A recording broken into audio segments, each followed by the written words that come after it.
단 하나의 이제 뭐 증권사나 은행이나 보험이나 딱 하나의 금융사만 거래하지 않는 이상은 모두가 금투세 대상입니다. 지금 거래가 말라붙었어요. 하반기에 이거 시행되면 앞으로 어떻게 될지 모르니까 사람들 주식 시장에서 서서히 돈을 뺀단 말입니다. 네. 돈 벌면은 이제 하나씩 팔아갖고 지금 시장에 돈이 안 들어와요. 네. 지금 당장 거래세가 줄고 있는 게 이제 연말까지 해갖고 1조 3천이 넘을 겁니다. 안녕하세요, 부익남입니다. 오늘은 박순혁 작가님을 모시고 요즘 뭐 논란되고 있죠. 이제 금투세부터 2차 전지, 뭐 그리고 주식시장 전반에 대한 이야기를 한번 나눠보는 시간을 가져보겠습니다. 작가님 안녕하세요. 네, 안녕하십니까.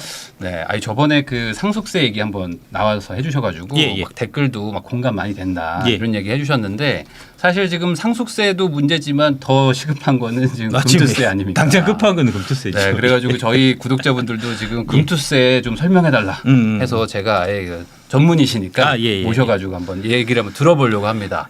우선 이 금투세 이게 뭐 뭔지 간단하게 아주 설명 한번 해주시면. 그러니까 이제 금융투자 소득에 대해서 이제 별도로 모아갖고 이제 과세를 하겠다 하는 이제 그런 취지고요. 크게 보면은 이제 이 금융투자 특히 뭐 주식투자 관련해서는 이제 그 세금 체계가 거래에 대한 세금을 물리는 경우가 있고 이제 소득에 대해서 세금을 물리는 이제 두 가지 경우가 있고요. 양도 차익. 양도 차익에 대해서 그러니까 양도 차익에 대해서 세금을 물리는 게 이제 보다 선진적인 이제 과세 체계고 반면에 이제 거래에 대해서 이제 세금을 물리는 거는 이제 과거에 이제 지금처럼 우리나라가 이제 전산 같은 것들이 많이 발달되지 않았을 때. 되게 좀 이제 그 징세의 편의를 위해 갖고 이제 만들었던 약간은 좀 이제 뭐 후진적인 개발도상국적인 이제 그런 방식이다라고 볼 수는 있는데, 근데 문제는 뭐냐하면 지금 이제 우리나라 그 조세 체계가 사실 아직까지는 후진적이에요. 그러니까 이제 미국 같은 경우는 이제 세금 어떻게 내냐면은 개인들이 자기가 1년 동안 이제 벌었던 모든 소득, 이제 근로소득, 그 다음에 뭐 주식을 팔았다고 하면 이제 주식 양도소득, 부동산 양도소득 이런 걸 다 모아갖고 이제 우리가 그 5월달에 종합소득 신고하잖아요. 이제 그게 이제 미국에서는 되게 보편화되어 있는 방식이거든요. 그래서 다 5월달에 개인소득을 신고하고 그때 당연히 이제 주식 투자해서 이득이 나면 세금 내고 만약 손실 나면은 이제 다른 세금이 이제 줄어드는 이제 그런 형태로 이제.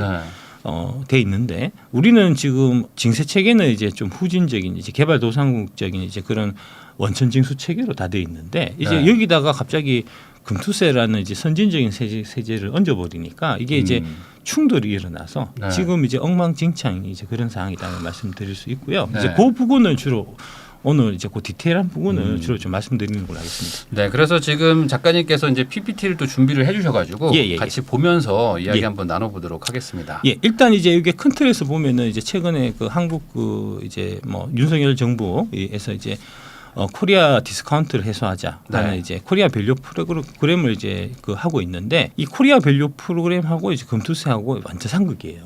딴 거 안 해도 되고 사실 금투세만 폐지를 해도 코리아 이제 밸류업은 저절로 이루어진다라고 이제 볼 수 있거든요. 그게 왜 그러냐면 이제 주가라는 거는 이제 이론적으로 볼 때 이제 EPS 주당 순이익에다가 PER 이제 그 멀티플 주당 순이익에 대한 이제 몇 배를 주느냐로 이제 결정된다라고 볼 수 있는데 그러면은 이제 이거를 두 요인을 나눠서 보면 이제 EPS 요인, 그러니까 주당 순이익이 늘어나려고 하면 어떻게 되겠습니까?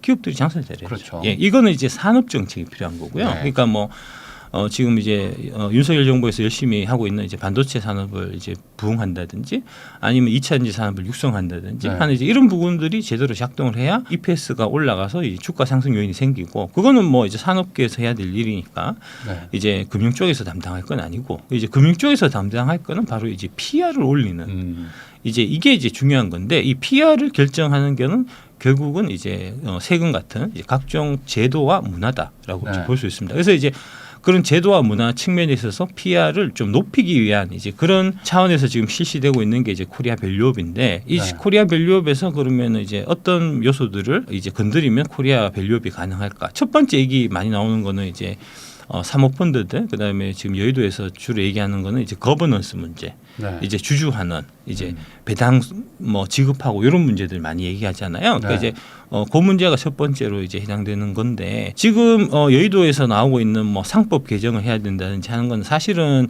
제가 봐서는 실효성이 많이 떨어지고요. 이제 저 PBR 주식들 PBR을 올려야 된다. 뭐 이거는 뭐 선언적으로는 얘기할 수 있지만 올려야 된다라고 얘기해서 PBR이 그냥 올라가는 건 아니거든요. 그렇죠. 예. 그래서 지금 사실은 뭐랄까 좀 흐지부지 돼 있는 감이 있고. 근데 이제 지금 그 관련해 갖고 코리아 밸류업에서 나오는 딱 한 가지 요소가 사실은 이제 이 거버넌스 문제 관련해서 PR을 올릴 수 있는 이제 그 가능성이 있는 이제 게 있는데 그게 뭐냐면은 주주 환원율을 높이기 위해 갖고 배당 소득에 대해서 분리 과세를 하는 겁니다. 네. 근데 이제 배당 소득에 대해서 분리 과세를 하게 되면 당장 뭐 하고 지금 충돌이 되냐면은 이제 금융 소득에 대한 소득세 이제 내는 하고 바로 이게 부딪히는 상황이 되거든요. 종합소득세 낼 때. 그렇죠. 예. 네. 그래서 저 금융투자 금투세를 도입하면서 배당을 분리 과세할 수가 없어요. 상충되거든요. 네. 그래서 이제 배당을 분리 과세를 하려고 하면 그러면은 이제 금투세를 도입 안 해야 되는 이제 이런 문제들이 생기니까 일단 저 부분 그다음에 이제 세금 문제에 있어 갖고 지금 이제 부동산이나 비트코인이 지금 압도적으로 좀 유리한 이제 금투세가 도입이 되면 안 그래도 많이 걱정하시는 분들이 이제 이 부동산 쪽으로 이 증시 자금이 빠져갖고 부동산 쪽으로 가지 않겠냐.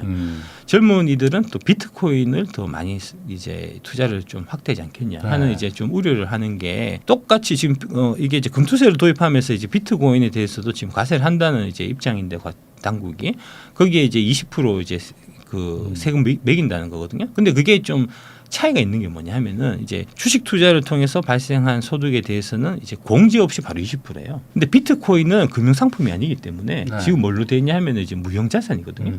무형 자산 양도소득에 대해서는 이제 필요 경비 60%를 공제 주도록 되어 있습니다. 그러니까 실제로 이제 그 60%를 제한 이제 0.4 곱하기 20% 그러니까 세금이 8%예요. 비트코인은 8% 정도면 낼 만도 하네요. 예. 그 8% 내는 비트코인을 하지 20%를 내는 주식 투자를 할 이유가 없는 거잖아요. 그다음에 주식 투자는 지금 이제 추후 낮아지긴 하지만 이제 0.15%라는 이제 거래세가 붙는데 지금 비트코인이 거래세 없잖아요. 그러니까 그런 부분에서도 비트코인 유리합니다. 그다음에 사모펀드가 유리해지는 겁니다. 법인 투자가 유리해지고 반면에 개인 투자자는 불리해지는.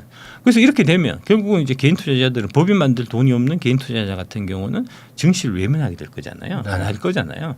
그러면은 당연히 이제 PR이 하락하는 요인이 되니까 주가는 떨어지게 되죠. 그래서 금투세는 코리아 디스카운트의 이제 심화 요인이 될 수밖에 없다는 이제 그런 거고요. 예, 요게 이제 최근에 이제 문제가 됐었던 이제 그 민주당 정책위 의장 진성준 의원이 금투세 이제 유예 없이 당장 내년부터 빨리 도입해야 된다 하는 거를 이제 자기 페북에 올렸는데 이걸 보면 이 정치인의 수준이 참으로 한심하다. 정책위 의장이라는 자가 이렇게 이제 세법이나 조세책이나 이제 금투세 디테일에 대해서 모르고 이렇게 글을 막 싸지를 수 있냐 하는 이제 비판을 하지 않을 수 없다. 이제 그런 얘기입니다. 어떤 의미에서? 예, 여기도 나오지만 이게 이제 금투세는 단순하고 효율적인 과세 체계, 선진국형 과세 체계를 도입하자는 이런 거라는 거잖아요. 우리나라의 금융투자 관련 세제는 후진적이다 이런 지적을 계속 받아왔는데 그 후진적이라는 이제 지적을 받아온 거는 사실이에요. 문제는 뭐냐하면 다른 세법 체계하고 동일하게 선진적으로 가야지. 바꿀 거면 다 바꿔야지. 다 바꿔야지. 예. 딴 과세 체계는 그대로 후진적인 지금 이제 그 원천징수 체계를 두고 금투세만 도입하면 이게 왁구가 앞뒤가 안 맞는 거죠. 그렇죠. 덤튀기 쓰는 겁니다. 예. 그 다음에 이제 두 번째로 개별 종목, 개별 상품에서 이익이 나면은 세금을 내야 되는 것이 우리의 과세 체계다. 그래서 이제 통합해 갖고 손실 이득 다 합쳐갖고 5천만 원에 대해서 5천만 원 미만에 대해서는 이제 좀 비과세하고 5천만 원 초과하는 거에 대해서 이제 부과한다 이렇게 돼 있는데 이것도 틀린 얘기예요. 디테일로 들어가면 그렇지 않아요. 예, 그 얘기 뒤에 다시 한번 말씀드릴 테고. 그다음에 이게 결국은 이제 부자 감세로 재정 건전성을 악화시킨다 이렇게 얘기하는데 그렇지 않습니다.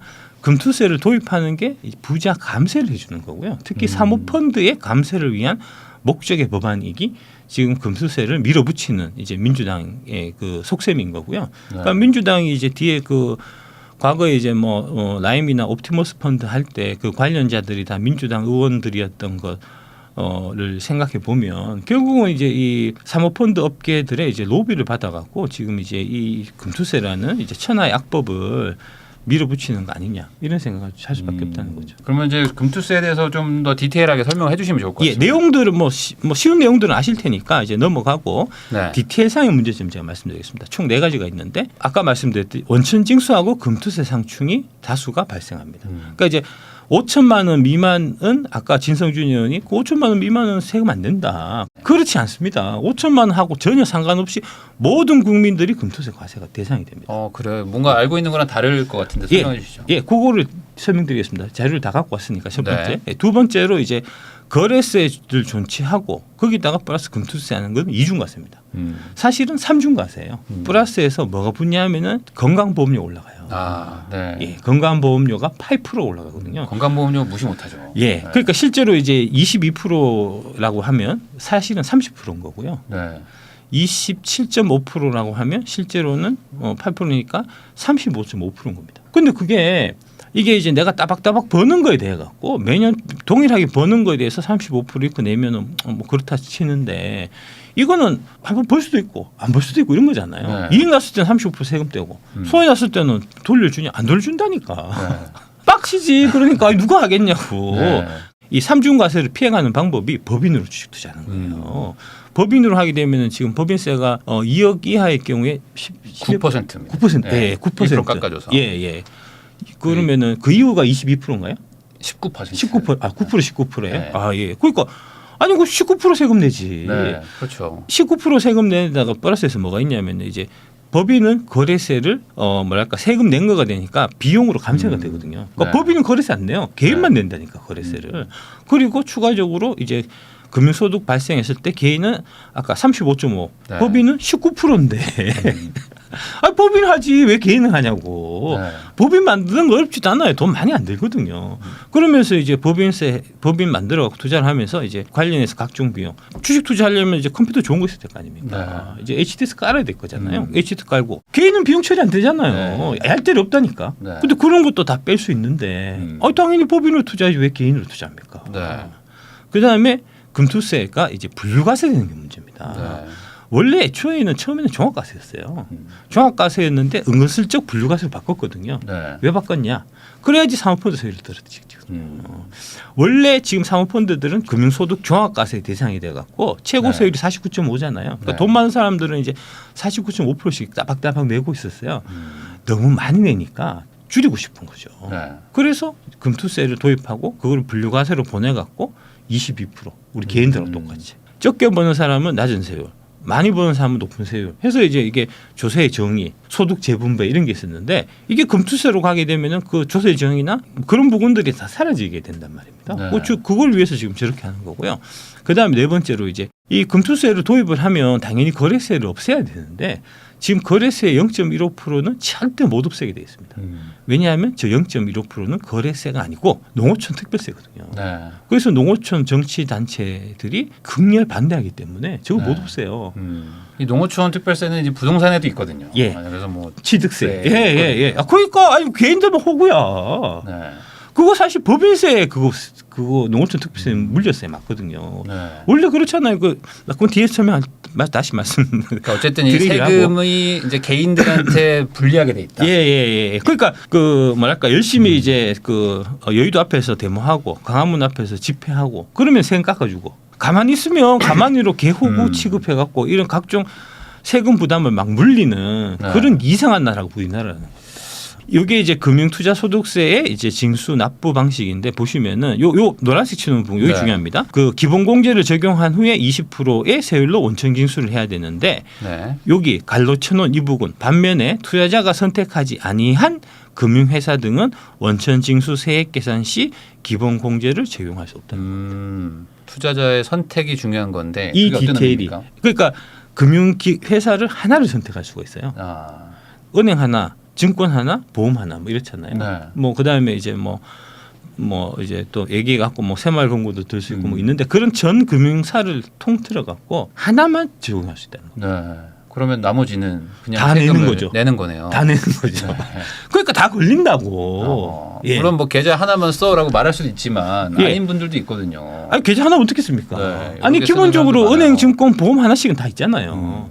내가 이제 그 뭐 이제 노후를 대비하기 위해 갖고 이제 보험사에 변액연금 보험을 지금 들고 있다. 네. 그 변액연금이 이제 앞으로 금투세 되면은 이 과세 대상이거든요. 그럼 그거는 또 뭐 그걸 내가 보험을 신고했다. 네. 그럼 나머지는 또 안 되고. 증권에서 내가 지금 주식 투자하는 거는 5천만 원 세액공제 없이 고스란히 다 내야 된다. 아, 이런 디테일이 있었군요. 이런 디테일이 숨어 있는 겁니다. 네. 그래서 저런 이유들 때문에 재정부 그 이제 기재부 공무원들이 이거 절대 안 된다. 이거 지금 다시 생각하시라고 그렇게 많이 얘기했는데도 이제 2020년 돼 갖고 그때 이제 총선에서 민주당이 그때도 180석 압승했잖아요. 네. 압승하자마자 밀어붙인 저거예요. 네. 그렇게 밀어붙여 놓으니까 이제 공무원들이 사실 세금 문제는 기재부 공무원들이 뭐 국회의원도 훨씬 전문가잖아요. 그러겠죠. 네. 기재부 공무원들 말 다 싹 무시하고 자기들이 법을 막 통과시켜 놓으니까 법의 구멍이 빵빵 뚫려 있는 겁니다. 저게 대표적인 사례예요. 네. 계좌 보유자별로 이제 원천 징수 세액 상당액에 대해서는 원천 징수 기간 중 인출을 제한할 수 있습니다. 이렇게 돼 있는데 네. 제한할 수 있는 게 아니고 그냥 제한이에요. 그러니까 내가 이제 5천만 원 그 신청한 그 계좌라고 하더라도 그 계좌에서 이제 주식을 팔아갖고 뭐 2천만 원 뭐 수익 나 있는 걸 팔았어요. 그러면 이제 440만 원 해당되잖아요. 440만 원 부분을 일단은 묶어놔요. 무조건. 묶어놓고 쭉 지나가서 이제 그 6월 말에 딱 계산해 보니까 이게 이제 5천만 원, 그러니까 반기는 2,500이겠죠. 2,500만 원 미치니까 그러면 이거는 세금 안 내셔도 되겠습니다 하고 7월 달에 돌려준다는 겁니다. 아, 그 사이에 어떤 일이 날 수도 있는데. 무조건 6개월 무조건 묶이는 거예요.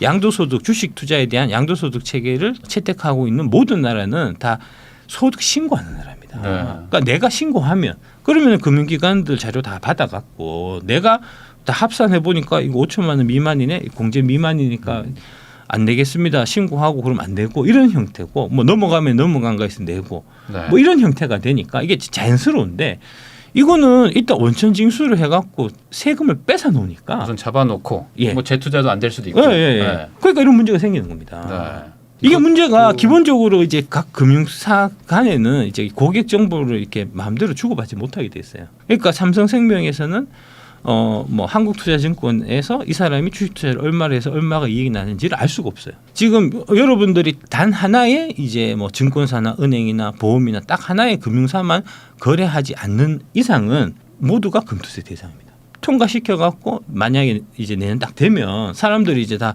그 김어준의 그 겸손 힘들 이런 거 보고 거기서 이제 5천만 원도 안 되는 애들이 뭐 걱정하냐 네가 5천만 원 벌 수 있을 것 같아 다 그런 소리 막 하거든요. 그래서 자기는 대상이 아니라고 생각한단 말입니다. 네.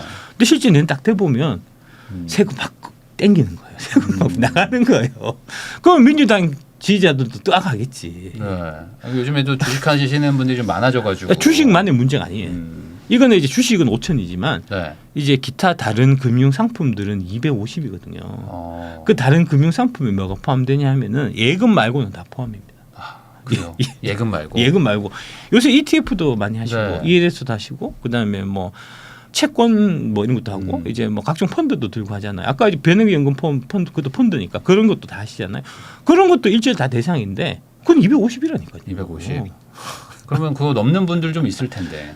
250 넘어. 250 안 돼도 다 낸다니까. 그래도 하나만 되니까 한 금융사만 내가 지정해서 네. 거기에서만 250이든 그러니까 A군, B군이 있거든요. A군은 국내 주식, B군은 국내 주식 외에 다른 모든 금융자산은 이제 세금을 내게 되니까 엄청나게 많이 해당될 겁니다. 실제로 이제 지금 민주당 쪽에 뭐 지지하시는 분들이 이게 다 찬성하고 하시는 분들이 많이 있는 걸 알고 있는데 그거 통과되고 하면 당해보면 아마 찍는 당이 많이 바뀔 겁니다. 네. 아 이게 그러니까 생각보다 많은 사람들이 그렇습니다. 거의 상당수의 어떤 조금이라도 자산이 있으시면 거의 다 된다고 봐야죠. 대상이 될 수 있다. 그 뭐 예금 나는 예금만 해. 네. 이런 사람 아니면 다 해당된다니까. 그런 사람이 뭐 많지는 않으니까. 많지는 않으니까요. 뭐라도 하시니까. 그러니까요. 거기서 다 걸릴 수 있다. 예.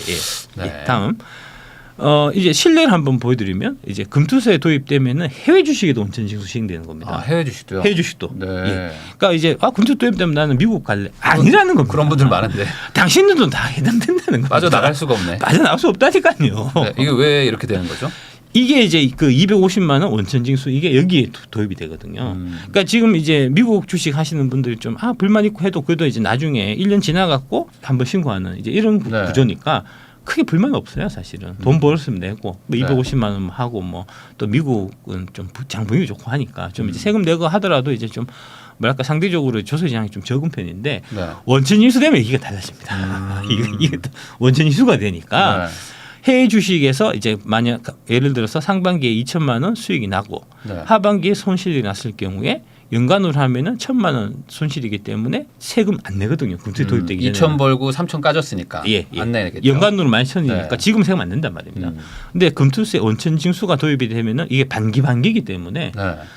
상반기 2천만 원 이익 났을 경우에는 플러스니까. 이제 플러스니까 원천징수로 일단 세금 떼가고 그 다음에 이제 하반기 3천 마이너스 3천 났으니까 그거 돌려줘야 되는데 네. 안 돌려준다는 겁니다. 그럼 그 잡아놓은 돈은 어떻게 되는 거예요? 잡아둔 돈은 다음 해 5월 달에 내가 사실은 이제 이게 2천 마이너스 3천에서 총액 보면 마이너스니까 이거 돌려주세요. 네. 라고 신고를 해야 되고. 또 신고를 해야 돼요? 예, 신고하면은 언제 나오냐 하면 5월 말에 신고하면 7월 달에 지급돼요. 가뜩이나 지금 3천 까져가지고 원금도 없는데. 1년 있다가 돌려받는 그런 꼴이 되고. 그 다음에 그 신고 잘못하면 가산세 물 거고. 야, 그럼 이거 상반기에는 차라리 까지고 하반기에 벌어야 되나? 그러니까 손실난 계좌가 미신고 계좌일 수 있잖아요. 네. 내가 주식 계좌 2개 하는데 마침 그 미신고했던 계좌에서 이거 뭐 거기서 손실이 난 거는 네. 커버가 안 된다니까요. 그건 또 안 돼요? 예. 한 계좌면 되니까요. 미쳤다니까 이게 지금 이 금투세를 진짜 뭐 하고 싶으면 하더라도 네. 지금 이렇게 이제 엉망진창인 상태로 하면 진짜 민주당 앞으로 집권 못합니다. 그러니까 이게 지금 취지와 어떤 실제 현실의 어떤 괴리감이 엄청 크네요. 그렇습니다. 예. 그러니까 원천징수 안 맞다니까요. 계속 말씀드리지만 원천징수 네. 하기 때문에 그래요. 사실 원천징수 안 해도 되잖아요. 네. 이거 지금 이제 그 미국 주식 지금 하시는 분들 양도소득세 다 나중에 1년 뒤 지나서 신고해서 내잖아요. 금투세로 그렇게 신고해서 내게 하면 되거든요. 그러니까 저도 이거에 대해서 뭐 전문가는 아니지만 너무 그 좀 과도하게 막 미리 떼놓고 막 잡아두고 뭐 이런 것들을 왜 굳이 만들었는지. 왜 그렇겠습니까? 징세의 편의를 위해서. 불편하다고. 쥐들 세금 걷는 거 불편하다고. 그래갖고 세금이 많이 거치냐? 네. 1조 3천 거치냐는 거예요. 1조 3천이면 껌값입니다. 한 해 세수가 우리가 400조 원인데. 네.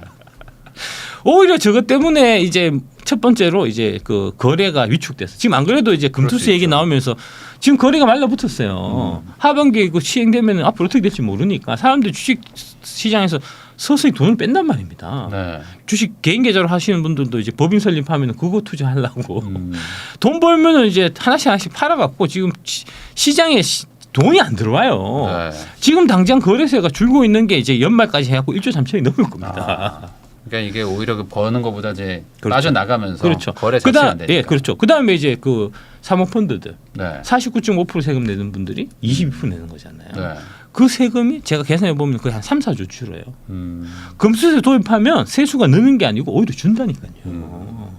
미국 사례하고 한번 비교해 보면 이게 좀 더 명확해요. 미국 아까 말씀드렸던 대로 이게 이제 종합소득 신고하면서 이제 사후에 내는 이런 구조거든요. 미국은 장기 보유 혜택이 있고 그다음에 이제 타소득과 정산을 해서 실제로 이제 주식 투자하시는 분들이 이제 내가 올해 막 근로소득이 많이 생겼어요. 그럼 세금 폭탄 맞게 생겼으면 내가 그동안 이제 주식 투자해갖고 좀 묵혀놨던 손해 많이 난 주식을 당일에 팔아갖고 세금 내거든요. 네. 실제로 그래서 미국 증시하신 분들 이제 아시겠지만 연말 되면은 절세 매물 나온단 말입니다. 그게 그래서 나오는 거예요. 이거 팔아놓으면은 이제 내년 5월달에 그 소득세 신고할 때 이제 이쪽 근로소득세에서 세금을 줄일 수가 있으니까 그런 식으로 이제 내가 컨트롤할 수가 있는데 그 컨트롤 못하게 하려고 원천징수 한다는 거지. 우리나라는 그거를 못하게 하는 의도일 수도 있다. 네. 그러니까 이게 참 지금 너무 진짜. 뭐 저도 알기로도 미국은 이제 뭐 이런 저런 세금이랑 뭐 소득을 다 합쳐가지고 너가 1년에 얼마 벌었니? 그러니까 다 합쳐서 이제 하니까 어찌 보면 합리적일 수 있는데. 그게 선진적인 과세 체계잖아요. 그러니까 그런 선진적인 과세 체계를 먼저 만들어 놓고 그 다음에 이 선진적인 금수세를 도입해야 이게 맞는데 우리는 이제 과세 체계는 아까 말씀드린 대로 이제 국민을 못 믿어갖고 혹시 탈세할까봐 이제 아주 친절하게 이제 원천 징수해갖고 따박따박 떼가는데 거기다가 금수세를 얹어 놓으니까 지금 이런 이상한 꼴이 생기는 거거든요. 특히 또 미국의 경우에는 이게 이제 장기 보유 시에 세금을 많이 줄여줍니다. 장기 보유하게 되면 하나 1억 2천 이하는 0이에요. 0%. 예. 하나 1억 2천에서 7억 5천까지 세율은 15%밖에 안 되고요. 7억 5천 이상일 때 세율이 20%다. 그다음에 사후 신고 및 납부 원천 징수가 없고요. 그다음에 손익통산은 무제한 해주거든요. 우리는 이런 게 하나도 없잖아요. 손익통산도 5년밖에 안 해주고 사후 신고가 아니고 원천 징수를 해버리니까 너무 불리해요. 그다음에 이 이제 그 장기 보유 특별공제 같은 경우는 장기 이제 보유했을 때 세율을 깎아주는 것 같은 경우는 부동산은 장기 보유 특별공제 있잖아요. 네, 있습니다. 그럼 투세는 없다니까. 아, 왜 이러냐고. 그러니까 이제 오래 보유하지 말고 이제 막 사고 팔고 하라는 거죠. 오래 보유하게 되면 결국은 이익이 더 많이 커지겠죠. 그러면 22%보다는 27.5%의 가능성이 많은 거잖아요. 거기다가 의료보험료 폭탄까지 대기되고 있으니까 그 결국 나라에서 장기 투자하지 마라. 단타나 쳐라. 아니면은 저기 비트코인 배워갖고 이제 가상자산 투자하든지. 그러니까 이거에 들어오면은 개인들 보고는 이제 주식시장을 떠나라는 그런 요인처럼 되는 거네요. 크게 보면은 두 가지 갈래일 것 같아요. 그러니까 이제 주식 투자를 포기하고 이제 비트코인이나 이제 부동산 쪽으로 가시든지 아니면은 법인을 활용한 주식 투자가 되게 유행할 겁니다. 법인은 엄청난 지금 이 체계에서는 법인으로 주식 투자하는 게 엄청난 장점이 있는 거잖아요. 예. 마음 편하게 이제 주식 투자해갖고 이제 기회 사다리를 통해서 이제 조금 좀 부자가 돼보자. 뭐 노동소득 갖고는 이제 암만 벌어봐야 한계가 있는 거니까 이제 자산소득이 반드시 따라야 되는데 이제 그 피터 린치께서 말씀하신 당신이 잠들고 있는 동안에도 돈 벌고 있는 게 없으면 당신은 영영 이제 일의 노예에서 못 벗어난다. 그래서 이제 일의 노예 벗어나기 위해 갖고 열심히 이제 부익난 TV도 보고 이제 빠떼라 씨 이제 강좌도 이제 보고 책도 보고 하면서 열심히 이제 투자 공부해 갖고 이제 좀 일어서려고 하니 이 금투세라는 폭탄을 들여갖고 작살 내지 못하자는 겁니까? 그러니까 미국 시장 대비 세법적으로는 유리한 부분이 없다. 없는 게 아니고 뭐 엄청나게 불리하죠. 그러면은 가뜩이나 이제 한국 국장 경쟁력이 뭐 미국 대비 좀 떨어질 수도 있는데 여기서 더 안 좋아지게 되는 거니까 이제 시장 참여자들이 야 이러면은 시장이 더 안 좋아지면 나가야 되나 하는 그 생각이 더 드니까 더 안 좋아지네. 그럴 수밖에 없습니다. 그런 악순환이 생길 수도 있다는 거네요. 악순환이 생기는 게 아니고 100%예요. 이게 이제 아까 말씀드렸던 이제 그 디테일한 부분 가면 더 문제가 이제 아까 그 주식 투자에 대해서만 5천만 원 주식 투자하는 것만 생각하는데 그 이외에 각종 이제 금융투자 소득이 다 해당이 되기 때문에 제가 봤을 때는 제일 큰 타격을 받을 게 이제 두 가지인데 그 여러분들이 이제 치킨값 벌려고 하시는 그 공모주 투자. 공모주는 이 개별 증권사별로 이제 그 저기 계좌를 터야 공모주를 받기 때문에 공모주 투자하시는 분들은 보통 20개씩 있거든요. 증권 계좌가. 그 20개 중에서 하나만 선택하고 나머지 19개는 다 세금 내야 되는 겁니다. 그래서 옛날에 이제 그 뭐 한 주 두 주 받아갖고 이제 2만 원 벌어서 치킨값 벌었다.